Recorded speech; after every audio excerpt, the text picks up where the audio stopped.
कुएं में कूद के अपने प्राणों का त्याग किया।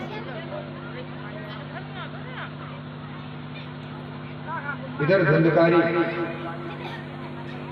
अपने घर में 5-5 वेश्याओं को लेकर निवास करने लगे। आज धुंधकारी इतना बड़ा डाकू बन गया है कि नित्य प्रति जाता राजाओं के घर से चोरी करके प्रातःकाल होने से पूर्व घर में आता और वह जो 5-5 वेश्याओं को रख रखा था उनको आपस में दे देता। जैसे ही दूसरे दिन रात्रि हुई, धुंधकारी ने कहा कि अब मैं फिर से धन कमाने के लिए जा रहा हूं, तुम लोग घर का ध्यान रखना।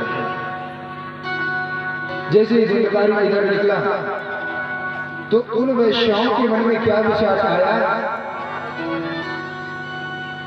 कि ये नित्य प्रति चोरी करने जाता है और चोरी करके लाता है, तो यह जो चोरी करने का इसका कार्य है वो जिंदगी भर तो चलेगा नहीं, आज नहीं तो कल पकड़ा जाना है।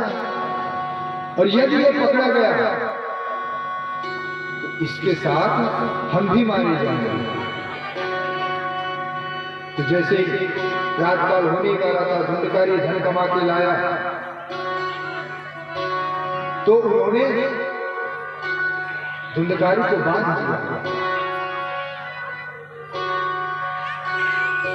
जैसे वो बिस्तर कर लेता उसके हाथ पैर बांध दिए।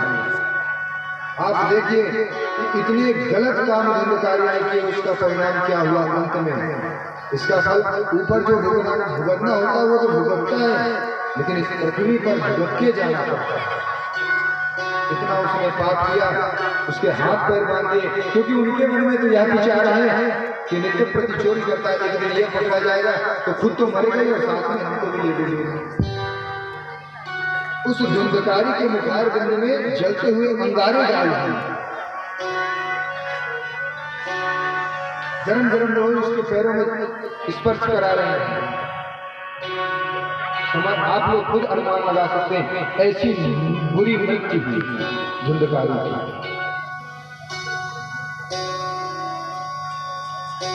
बहुत समय व्यतीत हो गए और वहां पर जो वेश्याएं निवास करते थे उन्होंने और जो भी धन था, घर में जितना भी धन संपत्ति जो कुछ भी था वो लेके वहां से भग गए। अब धुंधकारी वहां बड़े बड़े प्रेत बन गए। जैसे ही प्रेत बना, कुछ समय बाद गोकर्ण जी का आगमन होता है। उन्होंने मन में विचार किया कि चलता हूं अपने घर में। रात्रि के समय जैसे ही गोकर्ण जी का आगमन हुआ, उन्होंने मन में विचार किया कि यदि मैं ग्रामवासियों को जगाता हूं, यदि किसी एक को भी बता देता हूं तो सारे ग्रामवासी मेरे स्वागत सत्कार के लिए लग जाएंगे। क्यों? क्योंकि गोकर्ण जी बहुत बड़े पंडित थे, बहुत बड़े ज्ञानी थे। सारा गांव उनसे अत्यंत ही प्रसन्न रहता था। इसलिए गोकर्ण जी ने किसी को नहीं बताया। शांति पूर्वक जाके और अपने घर में, संतों का कार्य यही होता है, जब सारी दुनिया सो जाती है तो ठाकुर जी का स्मरण करते हैं। गोकर्ण जी ने भी आसन लगाया और जैसे ही भजन चालू किया तो उन्होंने एक दृश्य देखा। जाप करने जा रहे हैं, उनका मन चलायमान हो रहा है। कभी उनके सामने भेड़ के रूप में आ जा रहे हैं, कभी भैंस के रूप में आ जा रहे हैं, कभी अपने आप आग जल जाती है। गोकर्ण जी मन में विचार करने लगे कि ये मैं क्या देख रहा हूं। मैं प्रभु का कीर्तन करना चाहता हूं और मुझे कीर्तन, ये कोई आत्मा है जो मुझे करने नहीं देती।